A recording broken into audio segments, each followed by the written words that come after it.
While the Formula One competition continues to pique Porsche's interest, the automaker is not expected to enter the grid in 2026. After more than 2 years of speculation, talks, rule tweaks, and public and private declarations of interest to make F1 more appealing, Porsche's F1 2026 hopes are practically gone. But how did this happen and what are the reasons? Who's to blame? Stick around to find out.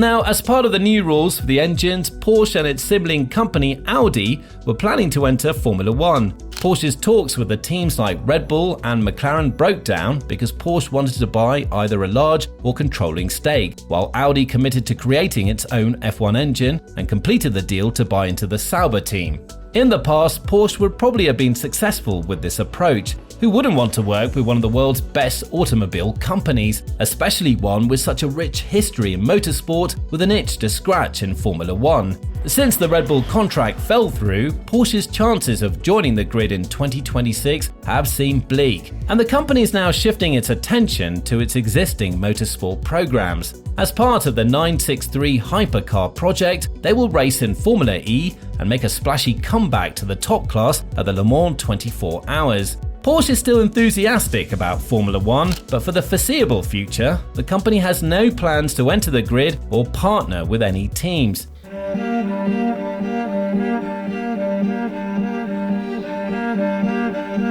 Porsche entered Formula One for the first time in the 1960s because it had a car and engine that could sort of work. Rolling in from Germany came the Porsche team, making a welcome return after absence since Monte Carlo.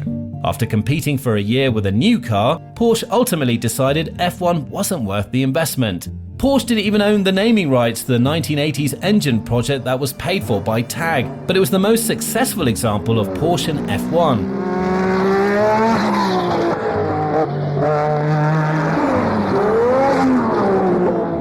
Now, the finest chance Formula One had to reintroduce Porsche after their catastrophic 1991 relationship is now gone. Porsche's most publicized attempt to get its cars on the track was with Red Bull, when it negotiated a 50% stake in the business responsible for designing and manufacturing Red Bull racing cars. Red Bull has established a powertrains branch to develop its own F1 engine, which would have provided Porsche with an alternative source of engine supply. Porsche stated last summer, after talks with Red Bull broke down, that it was still looking for ways to join the grid. However, given its lack of resources, it could only do so by acquiring a stake in an existing team. This is why they did not submit an official expression of interest in the 2026 engine regulations, a move that wouldn't have been a binding entry anyway. Porsche was also uninterested in founding a new team from scratch, despite the FIA opening a process for up to 2 new teams to join from 2025 due to the cost and infrastructure involved. That's why any Porsche deal beyond the Red Bull one would have been limited to using the engine Audi intends to design and construct, and perhaps running it under the Porsche banner.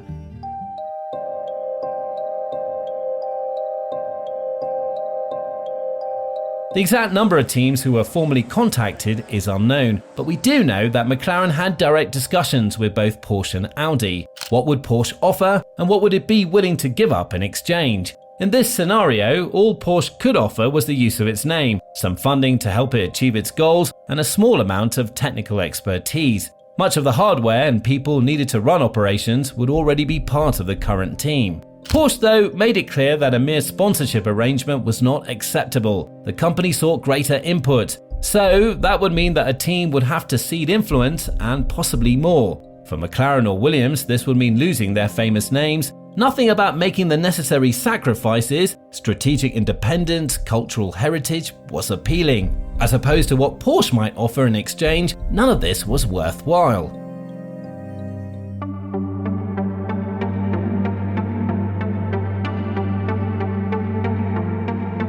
While it's possible to resume the hunt for a partner team after the formal examination of F1 has concluded, it's unlikely that the timing would be as ideal as 2026 appeared to be. The elimination of the MGU-H from the power unit, together with the introduction of new vehicle regulations, allows upstart teams and engine manufacturers a fighting chance against the established powerhouses. Ironically, dropping the MGU-H and increasing the output from the MGU-K were decisions made precisely to get the likes of Porsche on board. Herbert Diess, CEO of Volkswagen at the time, said those considerations meant last year was likely the last chance for a decade to join the grid when the decision to try to find a means to enter F1 was announced.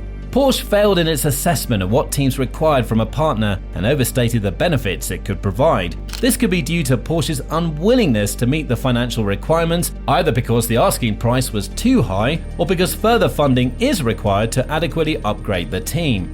The buying price for an F1 team, even for a major manufacturer, is higher than most people realize. Teams are maturing into self-sustaining businesses. Shareholders would rather maintain ownership of a less competitive independent team on their terms unless the offer is incredibly attractive. But if the developments of the past several years haven't convinced Porsche to give F1 their full attention, well, nothing will. Although not all of these measures were taken with Porsche in mind, the team cost cap, the removal of the MGU-H and increased electrification, the engine cost cap, sustainable fuels, F1's growth in the United States, and fairer financial distribution were all things that Porsche had long advocated for. Well, I have to say Ford is going to return to Formula One after more than 20 years.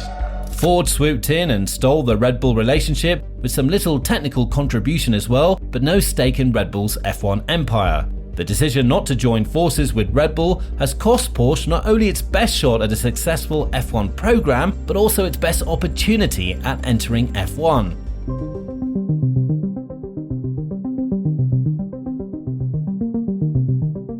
As Porsche displayed a peculiar approach to F1, sister firm Audi demonstrated how it should be done. So the big news here in Belgium that Audi will be joining Formula One in 2026 as a power unit manufacturer. As of this January, Audi owned 25% of Sauber. That percentage will increase to 75% over time, with existing majority owner Finn Rausing expected to retain a minority interest.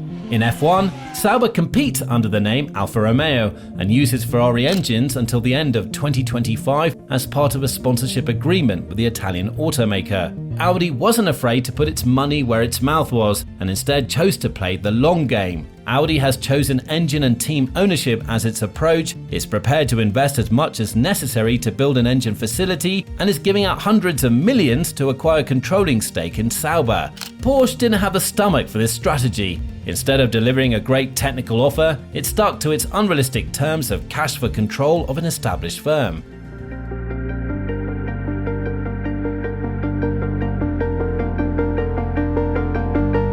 Porsche has never made F1 a primary focus of its business. It's always been something of a treat, done only when time and resources allowed.